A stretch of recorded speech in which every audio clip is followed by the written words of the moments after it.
আল্লাহ যা করেন ভালোর জন্যই করেন। শিক্ষামূলক একটি ভিডিও, হাতে যদি কয়েক মিনিট সময় থাকে অবশ্যই সম্পূর্ণ ভিডিওটি দেখবেন। এক মন্ত্রী ছিল, সে সব সময় বলে আল্লাহ যা করে ভালোর জন্যই করে। তো একটা সময় রাজা মশাইয়ের একটা আঙ্গুল হাত থেকে কেটে যায়।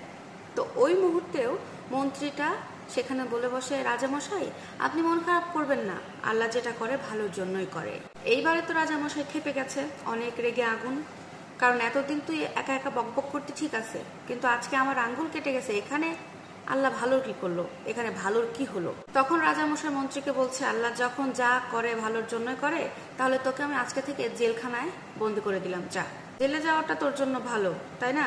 তোর মন্ত্রিত্বও আমি কেড়ে নিলাম, তোকে জেলখানায় এখন থেকে ঢুকাই দিলাম, যা। মন্ত্রী এবারেও বলে, কোনো সমস্যা নাই রাজা। মন্ত্রী আবারও বলে, আল্লাহ যা করে ভালোর জন্যই করে রাজা সাহেব।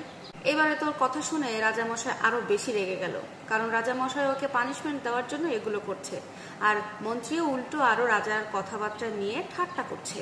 রাজামশাইয়ের কিছু ভালো লাগছে না, তাই রেগে মেগে আগুন হয়ে কয়েকটা সাঙ্গপাঙ্গ নিয়ে জঙ্গলে গেছে শিকার করার জন্য। তো সেখানে যাওয়ার পরে পশু শিকার করছে তো করছেই, ওর মধ্যেই কিছু লোক তাদের উপরে হামলা শুরু করলো। এরা ছিল মূলত জঙ্গলিরা তাদের উপরে হামলা শুরু করে। এখন ওই হামলা দেখে রাজামশাইয়ের সাথে যতগুলো লোক ছিল তারা এক দৌড়ে সেখান থেকে পালিয়ে গেছে।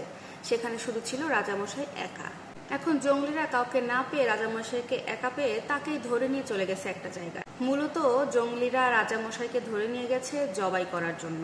আসলে এদিকে জঙ্গলিরা বিশ্বাস করে যে তারা প্রতি বছর তার দেবদেবীর উপলক্ষে একটা করে মানুষ তারা উৎসর্গ করে। এবারে তারা সেটা হিসেবে বাছাই করেছে রাজামশাইকে।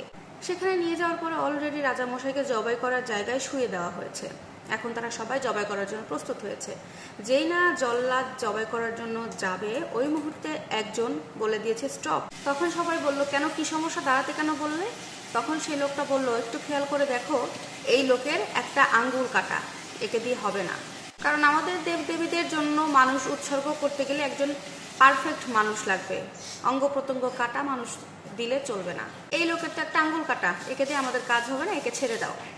রাজামশাইকে ছেড়ে দিল। রাজামশাই তো খুশিতে এক দৌড়ে সে তার জেলখানায় এসে উপস্থিত হলো।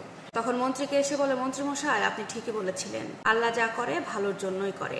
কিন্তু মন্ত্রী মশাই আমি একটা জিনিস বুঝলাম না, আমার আঙ্গুল কেটে গেছে জন্য আমি বেঁচে গেলাম, এটা আমার ভালোর জন্য হয়েছে, কিন্তু আমি যে আপনাকে জেলখানায় দিলাম, এতে আপনার কি ভালো হলো আমাকে বুঝান তো। মন্ত্রী মশাই তখন বলে, রাজামশাই আপনি এখনো বোঝেন নাই?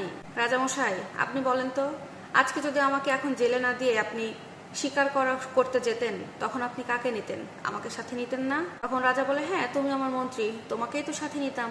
তো আমি যদি আপনাদের সাথে যেতাম আর আমাদের উপর যদি আক্রমণ হতো, আমি কি আর সবার মতো আপনাকে একা ফেলে চলে আসতে পারতাম?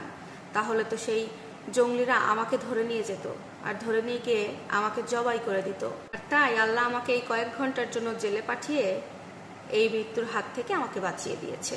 সুতরাং এই গল্পটা থেকে কিন্তু এটা বোঝা যায়, আল্লাহ যা করে ভালোর জন্যই করে। আপনাদের কাছে কেমন লাগলো গল্পটি অবশ্যই জানাবেন।